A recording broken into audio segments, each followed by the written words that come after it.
Gente, que jornada maravilhosa foi essa! Foram 20 regionais aqui no Maranhão e eu não tenho nem como descrever tanto encontro bom. Muito professor apaixonado pelo que faz.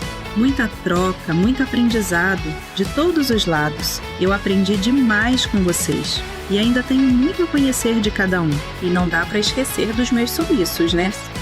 Fui tão disputada nesses encontros que vira e mexe eu desaparecia da mesa. Mas fica tranquilo. Agora eu estou com todo mundo, lá na Maranhão. E olha, por mais especial que tenha sido, isso aqui é só o comecinho. O ensino médio de verdade vai continuar. E a gente vai crescer junto, com muito trabalho, um passo de cada vez. Tem muita coisa boa vindo aí. Bora comigo? Maria de Fátima é nossa inteligência artificial. É uma professora, uma mulher preta, nordestina, que migrou para o Rio de Janeiro. Lá ela trabalha em comunidades vulneráveis com educação de jovens e adultos e recomposição das aprendizagens e, por isso, conhece profundamente toda a dor e solidão que é dar aulas. Ela fala conosco com lugar de fala. Ela fala conosco não de maneira generalista, entendendo tudo aquilo que o professor precisa e passa na sala de aula.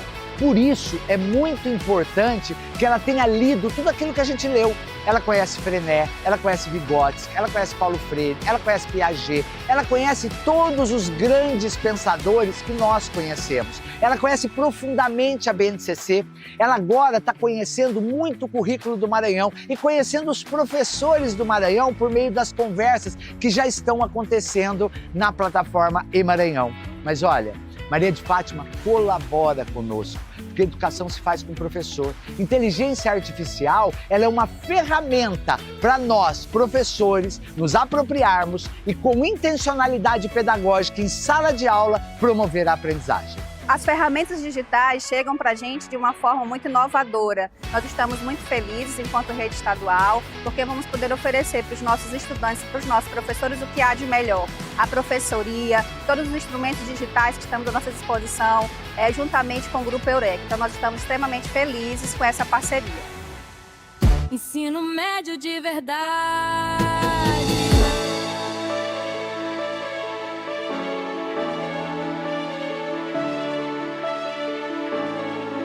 O programa Ensino Médio de Verdade integra uma série de ações dentro de um programa muito maior, que é o Educação de Verdade. A classificação do estudante dentro de uma escala. E dentro dessa escala, dentro do nosso sistema de avaliação, a gente coloca os estudantes em 4 padrões. Abaixo do básico, adequado e avançado. Então, o maior percentual de estudante hoje na rede é abaixo do básico, e isso requer uma estratégia de recomposição da aprendizagem. É imprescindível entender que a educação pública tem camadas. O estudante de educação pública, para garantir que a aprendizagem aconteça, precisa ter vários aspectos respeitados. O transporte escolar, a alimentação, questões socioemocionais, tudo isso nós, professores, precisamos entender e considerar para que a aprendizagem aconteça. O fantástico desse programa é que o Estado do Maranhão está olhando para o estudante como um todo, para que a aprendizagem aconteça de verdade.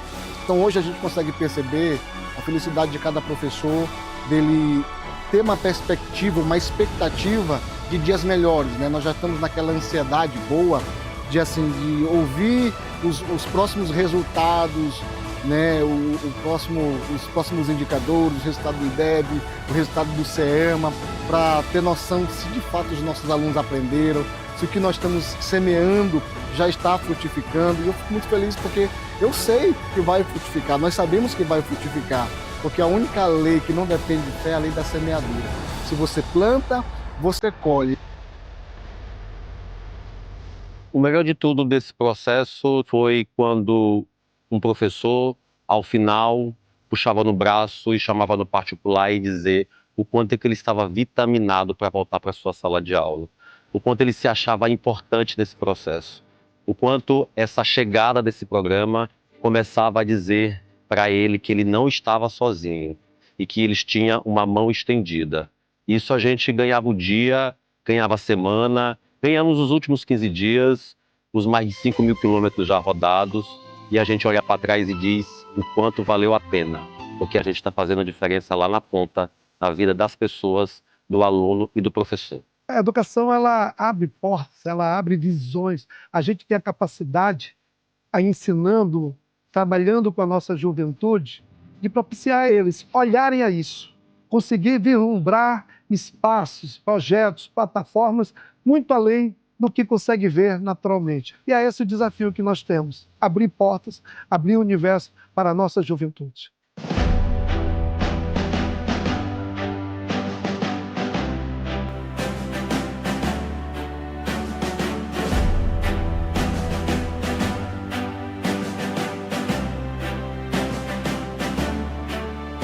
Olha, o sentimento do Grupo Eureka é de muita felicidade. Ao mesmo tempo, nós estamos honrados pela confiança do Estado do Maranhão nessa participação. Nós distribuímos livros para os estudantes e professores do ensino médio regular. Os livros já estão na escola, são 4 volumes para cada estudante, para cada professor de língua portuguesa e matemática. Esses livros dão acesso a uma plataforma robusta, a eMaranhão, com um repositório de conteúdos gigantes para colaborar com o professor.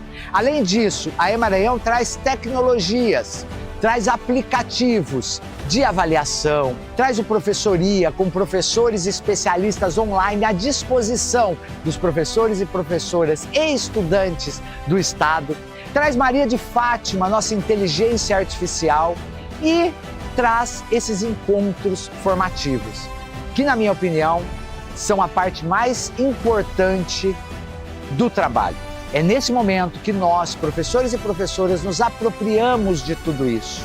Nada disso faz sentido se nós, professores, não usarmos em sala de aula com mediação pedagógica. Nesses encontros, a ideia é que todos e todas experimentem a plataforma, conheçam os materiais, se aprofundem nas metodologias, troquem experiências e, claro, nós do Grupo Eureka vamos escutar todos, vamos ver qual é a reação, escutar o que está dando certo, o que não dá, para melhorar cada vez mais a experiência.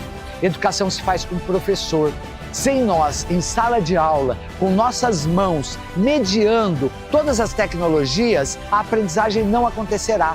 A aprendizagem só acontece com vínculo, com afeto, com olho no olho. E isso só nós, professores, podemos oferecer aos nossos estudantes. Como professora da Rede Estadual de Educação Efetiva, esse momento é um momento que fica marcado e é único na vida de cada um dos professores. Nós conhecemos o chão da sala de aula e nós sabemos as dificuldades que um professor enfrenta todos os dias. E ter essa mão, esse investimento, esse fortalecimento e essa parceria do Grupo Eureka, do Governo do Estado do Maranhão, no fortalecimento, na recomposição das aprendizagens, com certeza é a transformação definitiva para os melhores índices da educação do Maranhão. Boa tarde, bom dia, boa noite a todos os ouvintes, todos os internautas, todos na plataforma da Rádio Nativa. O meu boa tarde. Estamos recebendo aqui em nossos estúdios o Marco Antônio Seles de Sariba, especialista em educação pública, CEO da editora Eureka.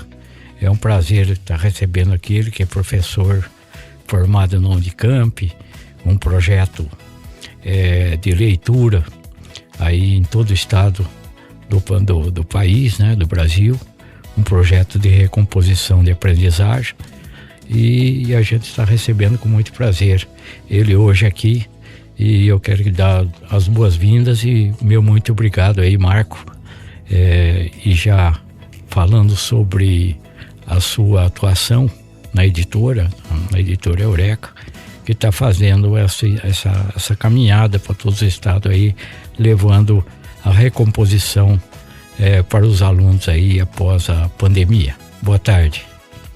Boa tarde aos ouvintes, boa tarde a todo o pessoal aí da rádio. Primeiro quero agradecer a oportunidade, e é sempre muito bom falar de educação em veículos de comunicação que chegam a toda a comunidade. A educação precisa ser discutida por toda a comunidade para que ela seja efetiva e realmente cumpra o seu papel. A primeira pergunta que eu lhe faço, Marco, é sobre uma realidade das escolas hoje. A dificuldade que enfrenta hoje na sala de aula. Quais os maiores desafios seus como professores? Ela não é um mundo à parte da realidade que todos nós vivemos. O enfrentamento das dificuldades de sala de aula são basicamente os mesmos que a humanidade enfrenta. É uma juventude diferente, uma geração digital muito distante da nossa. A maioria dos professores não são nativos digitais, nós somos analógicos. Todas as questões que a humanidade enfrenta, todas as dúvidas, todas as crises, isso se reflete na sala de aula. Então, acho que dizer que a escola tem problemas específicos, tem, mas acho que os maiores enfrentamentos são aqueles que a humanidade enfrenta hoje. Veja, os problemas mudaram. Entendi. Se há algum tempo atrás a gente dizia que as escolas não têm equipamentos, hoje já tem. Claro que algumas ainda precisam melhorar. O discurso de que o professor não está devidamente formado, precisa ser capacitado, também já é superado. Nós temos muitos professores com mestrado, doutorado, professores que estão engajados, que são capacitados. Então, acho que a escola enfrenta aqueles problemas que a humanidade está enfrentando. Uma crise grande de identidade, uma crise que é existencial. É mais difícil alfabetizar ou manter o aluno engajado? Como é essa dificuldade na sala de aula? Acho que as duas coisas são um processo dolorido e solitário. Eu costumo dizer que dar aulas, a gente passa por muita dor e muita solidão. Então, acho que as duas coisas têm dificuldades diferentes. A alfabetização, ela enfrenta dificuldades teóricas, ela enfrenta a ausência, às vezes, da família, da colaboração das pessoas da família. E manter o aluno da escola traz uma camada social muito complexa, né? Quando a gente fala de educação pública, a gente está falando de um público que muitas vezes precisa trabalhar para ajudar no sustento, um público que muitas vezes não tem em casa um discurso pró-escola, os pais muitas vezes, os responsáveis, não têm a ideia clara da importância da escolarização. Então, são dois problemas muito diferentes, mas com suas dores específicas. Eu sei que é muito dolorido, mas eu sei que é difícil para o professor. Ele enfrenta uma dificuldade, porque ele na mesma turma, ele tem que assim, adequar a vários níveis dos alunos, né? Uns vêm de família desestruturada, outros não, outros... E na mesma turma, como é que o professor lida com isso? Como é que... É uma curiosidade. É um problema atual. Sempre em sala de aula, nós tivemos alunos que não são iguais. O que mudou é a percepção de como trabalhar isso. Na década de 80 e 90, a gente falava em igualdade, tratar todos da mesma maneira. Era até uma bandeira da educação. Isso facilitava, porque eu não reconhecia as diferenças. Mas também não era muito efetivo. Hoje, o que a gente diz é que nós temos que tratar os diferentes de maneira diferente. Nós vamos ter equidade. Para eu atingir o meu objetivo, que é a aprendizagem, na educação pública principalmente, nós temos que reconhecer e considerar todas as camadas anteriores a essa aprendizagem.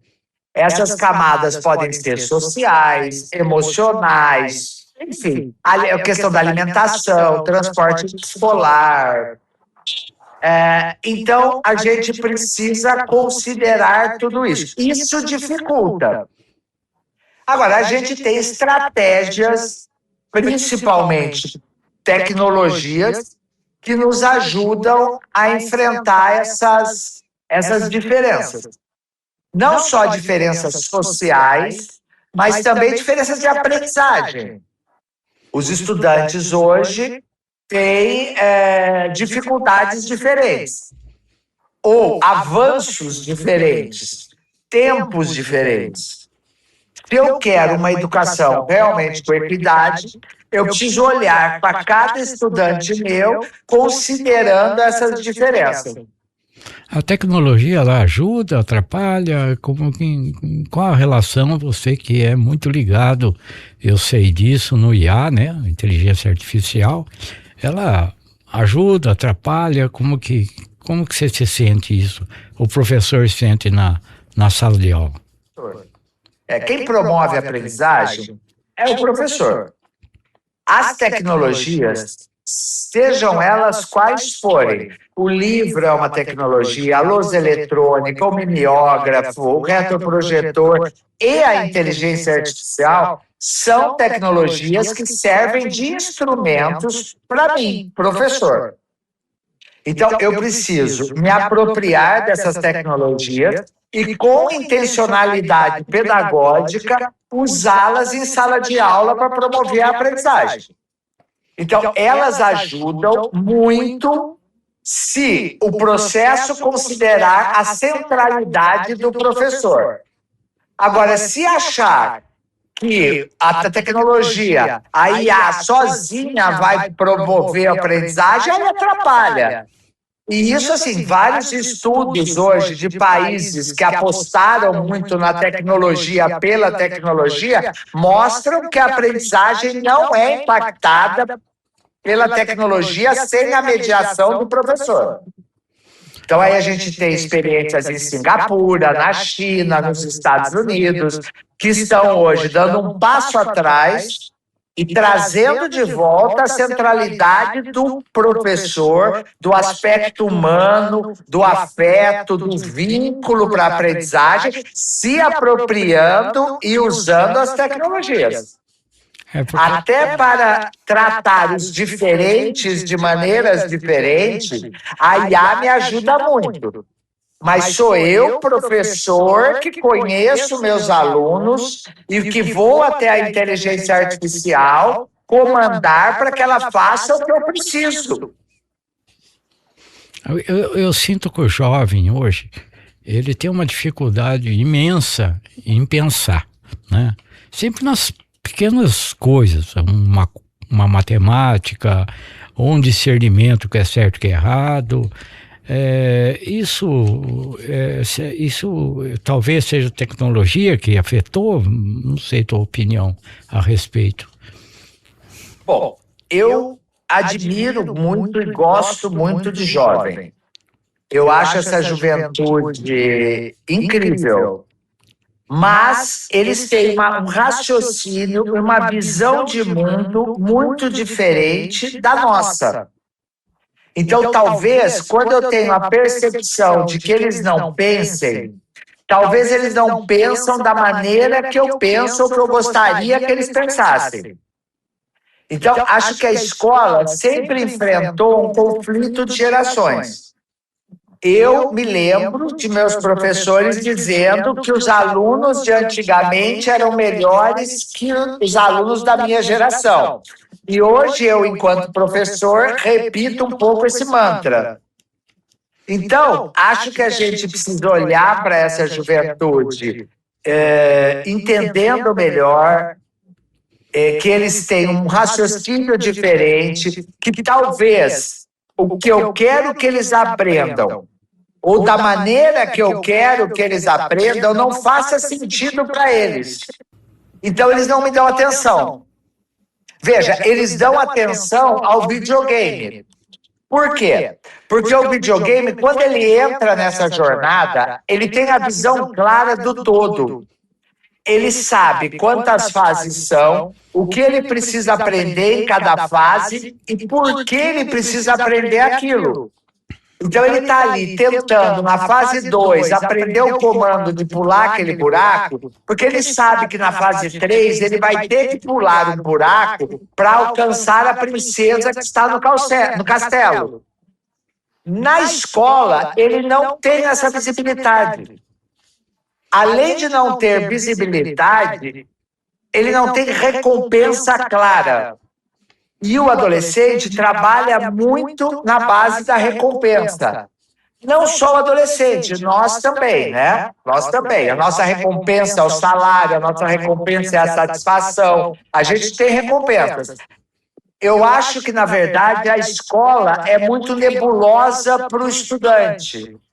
E ele não vê sentido em nada daquilo. Então, ele não faz aquilo que a gente quer.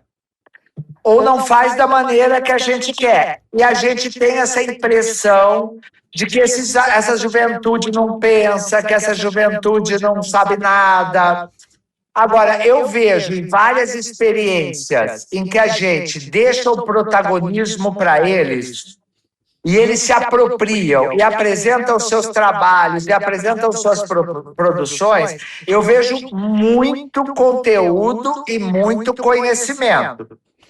Talvez não aquele conteúdo e aquele conhecimento organizado e apresentado da maneira que eu estou acostumado a ver ou quero ver. Ou seja, eu acredito muito na juventude. Mas o que funciona, na verdade, para fazer o aluno aprender? O que funciona hoje, na sua visão? Você é um especialista, né? O que funciona é ensinar aquilo que faz sentido para ele, de uma maneira que ele tenha clareza da jornada. Então, se eu vou ensinar conteúdos ligados a propósitos com tecnologia, por exemplo, games, ou programação, ou instigá-los, desafiá-los a produzir projetos que de alguma maneira impactem na vida deles, isto funciona. Agora, colocá-los em sala de aula, sentadinhos, e eu lá na frente, ensinando oração subordinada, substantiva, objetiva, direta, não funciona. Primeiro, porque ele não vê sentido nisso. E não vê aderência, ele não vê recompensa em aprender isso. E segundo, que é um tiro no escuro. Imagina, o cara acordou, adolescente, com todos os hormônios a mil, ou então vindo de uma situação de vulnerabilidade, de violência, ele senta naquela cadeira sem saber o que vai acontecer e entro eu falando de oração subordinada, substantiva, objetiva, direta. É um salto no abismo. Então, a escola, ela precisa... A escola, quando eu digo a escola, eu digo poder público, comunidade, famílias, gestores, pensadores, professores e estudantes, porque eles são os grandes interessados nisso, precisam sentar e repactuar essa relação. Precisam, de novo, pensar no qual o propósito dessa escola. Eu vou formar que tipo de cidadãos, para que mundo, para quais profissões, para quais desafios. Veja, a escola está no mundo. O mundo hoje não está bem mais complexo do que há 50 anos atrás? Pois bem, a escola precisa ser mais complexa também.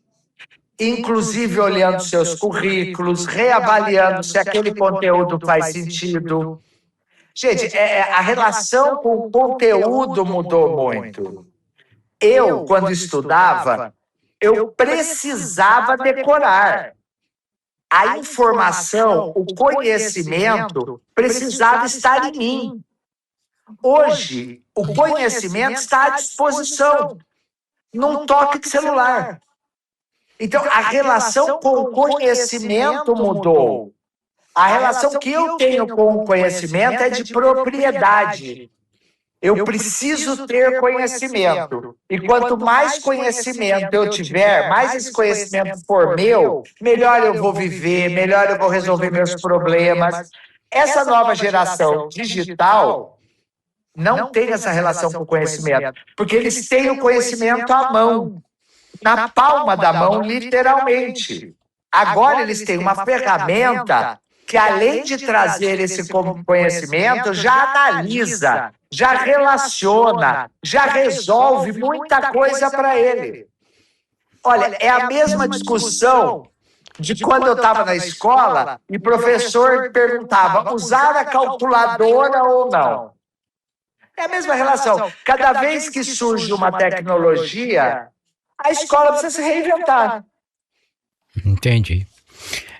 Umas coisas que realmente todos se perguntam, os leigos, né? Estão de fora, não acompanham a educação, assim como você e outros professores, né? Umas perguntas assim, a escola particular, ela sobressai sobre a escola pública? E por quê? Sendo que os professores da escola particular são os mesmos da escola pública. Bom, primeiro, vamos lá. O último IDEB mostra que essa diferença já diminuiu. E acho que a escola particular, ela não tem as camadas e a complexidade da escola pública. Os enfrentamentos da escola pública vão muito além do aprendizado. Ouso dizer que o aprendizado fica prejudicado por conta desses enfrentamentos. Eu tenho escolas que não têm aula porque a comunidade foi fechada porque a polícia invadiu. Eu tenho alunos que vêm de uma situação de violência doméstica. Eu tenho alunos que vêm de uma situação de casas com droga, alcoolismo. Não que isso não aconteça na escola particular, mas acontece de uma maneira bem menor. Então, assim, eu tenho na escola pública muito mais obrigações e desafios do que a escola particular. Além disso, tem a questão financeira. Esses estudantes da escola particular viajam. O repertório cultural deles é muito maior. Esses estudantes da escola particular têm pais que são formados. Então, assim, eles já vêm para mim com camadas de repertório cultural. E o que a escola particular não faz, uma viagem, me repõe. Agora, o meu estudante da escola pública, ele tem, nessa oportunidade que o Estado dá, a única chance de salvação dele. Às vezes, a salvação nem é o conhecimento, é o prato de comida oferecido na escola. Então, assim, não dá para comparar. É outra história, é outra realidade, são outros desafios e outros enfrentamentos. Isso não quer dizer que a escola pública não tenha cases de muito sucesso. Olha, eu já participei de eventos no estado do Rio de Janeiro, por exemplo, um estado complicadíssimo, em que estudantes me apresentaram um aplicativo desenvolvido que detectava com 3 dias de antecedência uma enchente, porque eles moravam numa casa à beira do rio que enchia com as chuvas. E nesse mesmo evento, nessa mesma exposição de tecnologia, um aluno mostrou um tijolo que o grupo deles inventou a partir de garrafa PET, e ele tinha construído a casa dos pais com esse tijolo, porque eles não tinham casa. Então, é um outro olhar para o conhecimento na escola pública, é diferente. Você acha que o professor da rede pública ele é valorizado hoje? Não vou falar da rede pública, eu vou falar de professor. Eu acho que nós precisamos voltar à centralidade do discurso da educação.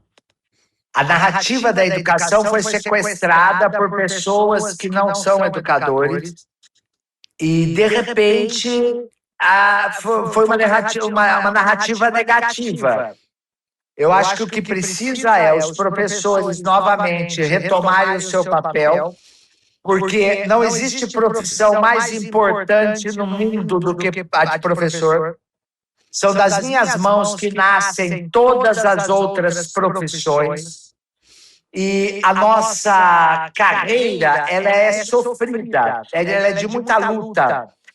E cabe não só reconhecimento, mas um plano de carreira que nos dê oportunidade, inclusive, de sair de sala de aula em determinado momento e seguir por outros caminhos. Vejam, todo CEO de empresa, ele forma sucessores, ele forma mentores. Toda carreira há outras possibilidades, porque a idade chega e o esforço é muito grande. Ficar em sala de aula após os 40 é muito difícil. Só que nós, professores, não temos uma carreira que possibilita muitas outras opções. Então, acho que essa valorização passa por a gente retomar a narrativa da educação e termos um plano de carreira que, para além do salário, também entenda essa dificuldade de sala de aula, de permanência em sala de aula após uma certa idade. Então, precisa de uma reestruturação geral para que essa valorização venha. Claro que salário é importante, mas não é só salário. É possibilidade de mudança, de foco na profissão, é possibilidade de outros caminhos, é reconhecimento, enfim, é um conjunto de coisas para trazer de volta essa potência que todo professor precisa ter. Porque, insisto, educação se faz com o professor. Pode ter política pública, pode ter computador, pode ter escola bem montada, pode ter livro bom, pode ter o que for. Se eu, professor, não me apropriar disso tudo e em sala de aula, com vínculo, com afeto, com intencionalidade pedagógica, não promover a aprendizagem, nada acontece. E daí, se nada acontece, significa que esse país não avança. Porque só vamos avançar com uma educação de qualidade. Na sua opinião, como é que se combate a evasão escolar? Bom, são vários aspectos que têm que ser analisados. Na escola pública, a questão da vitória, da experimentação do sucesso. O estudante não pode experimentar fracassos na escola. Ele já vem de uma situação de fracassos na casa, normalmente. Então, a escola precisa ser um ambiente que produza situações em que ele possa experimentar o sucesso, ele possa ver a melhora da aprendizagem dele, ele possa se alimentar e, principalmente, a escola precisa ser um ambiente feliz, precisa ser um ambiente agradável. E todos queiram ir, não só os estudantes, mas os professores também, toda a equipe que trabalha lá, a merendeira, o porteiro, o pessoal da secretaria, da gestão. Então, assim, é uma série de ações para manter o aluno na escola. Muito bem. Você tem uma larga experiência em escola pública, em professor, em sala de aula. Qual é o momento mais marcante da sua vida em sala de aula? Não faz muito tempo. Foi no Rio de Janeiro, ano passado. Nós tivemos a publicação de um livro com os melhores textos dos alunos. Dentre esses textos, estava selecionado um texto da Sabrine, uma menina da EJA, uma mulher trans, que estava há 25 anos fora da escola.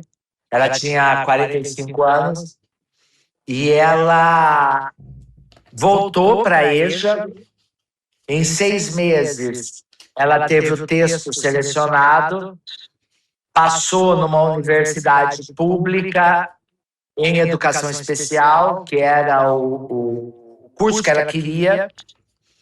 E isso foi muito emocionante, não só para mim, mas para todos que estavam ali. Porque, na verdade, quando a gente se dedica à educação pública, a gente quer salvar vidas. A educação pública salva vidas. Por isso ela é muito importante e ela é uma questão social que todo brasileiro precisa ter em seus ombros. Essa responsabilidade é de todos nós. Então, quando a gente se depara com estudantes que se salvam, isso para nós paga a conta. Qual a mensagem que você deixa para uma pessoa que quer ser professor? Seja mais bonita, sofrida, dolorida, é solitária, mas é muito recompensadora. Eu costumo dizer que é em sala de aula que eu entendo o divino, o sagrado. É em sala de aula que a gente cumpre o propósito. E que em sala de aula pública, isso é mais forte ainda. Ser professor é sem dúvida nenhuma, uma missão muito, muito bonita e muito recompensadora. Se eu nascer de novo, por quantas vezes eu nascer, eu serei professor. Muito bem. Vamos mudar um pouquinho de assunto, vamos saber um pouquinho da Eureka, como é que nasceu a Eureka, como que é essa história bonita da Eureka, porque quem não sabe, quem conhece, né, a Eureka hoje é uma potência no Brasil todo, está em quase todos os estados brasileiros. E essa peregrinação que você faz, um trabalho tão bonito aí, de cidade, praticamente, de regional a regional, levando um aprendizado, levando aí essa depois da pandemia, né? Essa capacitação para os professores saírem dessa, vamos dizer, houve um atraso aí de ensino. Me fala um pouquinho, fala para nós aí, para quem não conhece, da Eureka, que é um lindo trabalho, tem obras aí, mais de 400 obras aí, esparramadas pelo esse Brasil afora aí. Fala um pouquinho para nós, você que é o CEO, é o idealizador, realmente é o homem que produziu tudo lá dentro, né, da Eureka, né? Isso, lógico, tem os seus assessores que são muito competentes, mas você é o presidente, é o CEO da empresa. Primeiro, eu não sou CEO, eu sou professor. Esse paletó não me cabe. Não me cabe, eu sou professor. E acho que a Eureka, o que ela tem de mais valor é que todos nós somos professores e acreditamos na escola pública. O nosso propósito é impactar a aprendizagem. Nós queremos estudantes empoderados, estudantes que são donos da sua história, que são protagonistas e que efetivamente aprendem. Então, nessa jornada, a gente foi entendendo que o livro já não bastava. Então, do livro a gente foi para a plataforma com tecnologias, aí a gente foi vendo que essas tecnologias poderiam ser muito potentes, mas a gente precisava chegar no professor, porque se o professor não usar, nada vai acontecer. E aí a gente resolveu, em nome do nosso propósito, visitar as escolas e conversar com os professores.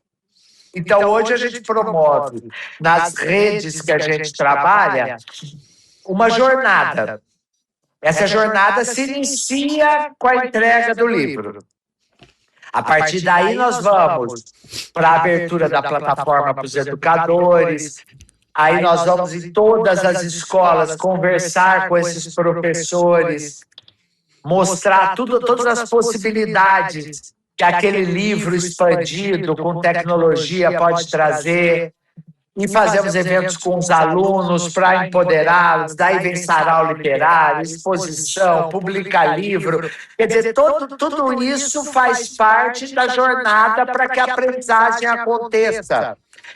E o que a gente vem entendendo é que a aprendizagem não acontece mais em sala de aula de maneira tradicional. Então, a gente precisa inovar também, e para inovar precisamos convencer os professores. Então, por isso que nós vamos de escola em escola, de cidade em cidade, trabalhar o professor como centro dessa experiência. Mas isso não sou eu, isso é uma equipe, né? É uma equipe grande, de gente muito boa, e principalmente de gente com propósito e que acredita no estudante, que acredita na juventude, que acredita na escola pública e que acredita no professor. Acredita e valoriza a nossa profissão. Então é isso, é vontade de mudar o mundo mesmo. Fala um pouquinho da Maria de Fátima para nós. Maria de Fátima é um sucesso. Quando me apresentaram a inteligência artificial, e me apresentaram antes de ser lançada para público. Eu estava indo para um congresso na Paraíba, eu ia falar num congresso. Eu mudei toda a minha fala para falar dessa ferramenta que eu achei muito potente. Só que, na hora, me incomodou muito essa inteligência não ter cara, né? Aí eu chamei algumas pessoas da equipe, pessoal da arte, os designers de aprendizagem, os professores da Eureka, e disse, olha, eu gostaria muito que a nossa inteligência artificial tivesse uma cara, fosse alguém com quem eu converso. E eles fizeram uma pesquisa entre todos os professores que já usavam os materiais físicos da Eureka e desenvolveram a persona de Maria de Fátima.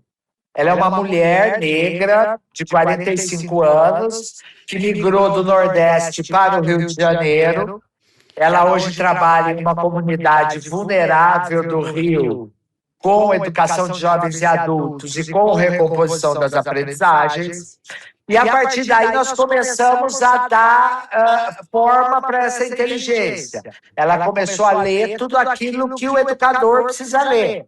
Freinet, Vygotsky, Piaget, Montessori, Paulo Freire, enfim. Ela conhece profundamente a BNCC, ela lê os currículos regionais das redes em que a gente atua e, a partir de conversas com os professores, ela vai aprendendo.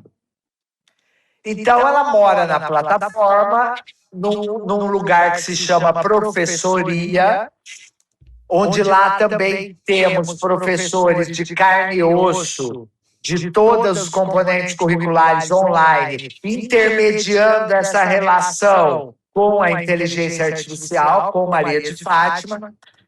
Então, Maria de Fátima tem lugar de fala. Ela conversa conosco como professor. É diferente de um chat GPT que é generalista. Maria de Fátima sabe o que é dar aulas, sabe a dor e a solidão. Então, ela é muito aderente. Então, os professores amam. Nós, inclusive, fizemos o Funko dela, a bonequinha, é um sucesso. A Maria de Fátima realmente é a grande diva da Eureka. É um assunto palpitante. Educação sempre é uma coisa assim que a gente... É o futuro do mundo, né? Não tem outro caminho a seguir a não ser a educação. Eu quero aqui deixar aberto o microfone para você falar umas palavras de esperança. Eu tenho muita esperança. Eu sou um homem de fé. Eu acredito muito nessa juventude. Eu acho que quanto mais a gente reclama, é porque eles são diferentes mesmo. E acho que a gente precisa entender que essa diferença pode salvar o mundo. A visão com a qual nós fomos criados talvez precise mudar um pouco. E essa geração acho que pode levar essa bandeira. E a educação é o caminho para que eles consigam se empoderar e melhorar tudo. Eu acho que a gente tem que voltar a valorizar o humano. O século XX tentou nos convencer de toda maneira de que a ciência nos salvaria. E acho que a gente chega ao século XXI percebendo que o que vai nos salvar é o afeto, é a esperança, é o amor, é o outro, né? Eu acho que a educação, ela tem esse poder, porque ela é essencialmente humana. Na ancestralidade, se educava em rodas de conversa com os mais velhos. Isso é a grande lição para a humanidade. É uma lição de humildade, é uma lição de aprendizado e, fundamentalmente, é uma lição de afeto. Eu acho que o que nós precisamos é olhar para o outro com mais afeto, ver como nós afetamos o outro e como nós somos afetados pelo outro e construir um mundo de relações mais verdadeiras. E eu acho que essa nova geração, até pelo desprendimento que eles apresentam, a gente vê que essa geração não quer ter carro, essa geração não quer ter casa, essa geração é diferente. E talvez isso cause tanto estranhamento na gente. Então eu acho que a gente precisa acreditar um pouco mais neles e, acreditando, ensinar aquilo que a gente pode contribuir, né? Porque nós temos muito a contribuir, mas para transferir esse conhecimento e ajudá-los, a gente precisa admirá-los. Então, acho que a gente precisa olhar para os nossos crianças, os nossos jovens, de uma maneira mais afetuosa. Marco, desculpa entrar aqui agora, eu sou o Éder, da técnica aqui da Nativa, e nesse exato momento dessa pergunta, eu vi o seu pai se sentindo emocionado. Eu queria perguntar para o seu Saliba, essa emoção, nesse momento, o senhor poderia transcrever para nós essa emoção? O senhor contando toda essa história e está falando com o filho do senhor, está ajudando a mudar a história do nosso país. Eu sinto muito orgulho, né, de ter um filho, né, e realmente é um momento emocionante, né, que eu nunca pensei em 40 anos de rádio, estar entrevistando meu filho. Eu me emociono. Eu vou dizer o seguinte... Eu estou fazendo o meu trabalho e aquilo que eu acredito. Eu acho que eu não pretendo, eu acho que a gente não muda o mundo, a gente muda o mundo que está do lado da gente, né? E acho que eu finalizo com uma história que dizem que é um conto árabe, outros dizem que é persa, sei lá. Não interessa de onde ele veio, mas é a história de uma professora que tinha uma aluna muito pobre. E ela um dia resolveu dar um vestido azul da filha dela para essa menina. E a menina levou o vestido para casa. A mãe viu aquele vestido tão limpinho, tão lindo, falou: não posso vestir isso na minha filha suja. Ela deu um banho na menina, colocou o vestido. Ela olhou para a filha e falou: minha filha está tão linda, tão limpa, eu também vou tomar um banho. E ela tomou um banho e ficou linda. O marido chegou do trabalho, viu a mulher e a filha tão limpas, tão lindas. Foi lá e tomou um banho e botou uma boa roupa. Aí eles olharam para a casa e disseram: mas peraí, nós estamos tão limpos, tão lindos, e a nossa casa não. Limparam a casa, pintaram a parede, trocaram os móveis de lugar, endireitaram o quadro. E aí olharam para fora da casa. Disseram: não dá, a casa está tão linda por dentro, por fora também tem que fazer. Fizeram o jardim, pintaram a casa, arrumaram a cerca que estava caída, e os vizinhos viram aquilo e disseram: não, não pode. A minha casa está feia. E o bairro se transformou. Moral da história: a gente não muda o mundo, mas pode dar um vestido azul para uma menina pobre. É isso aí. Muito obrigado. Isso é educação. Isso é o trabalho do professor em sala de aula. Muito obrigado pelos ensinamentos, obrigado pela entrevista. Eu que agradeço. Obrigado por ser meu filho. Marco, eu queria que você deixasse... Eu que agradeço a família que eu tenho, os pais, os avós que eu tive.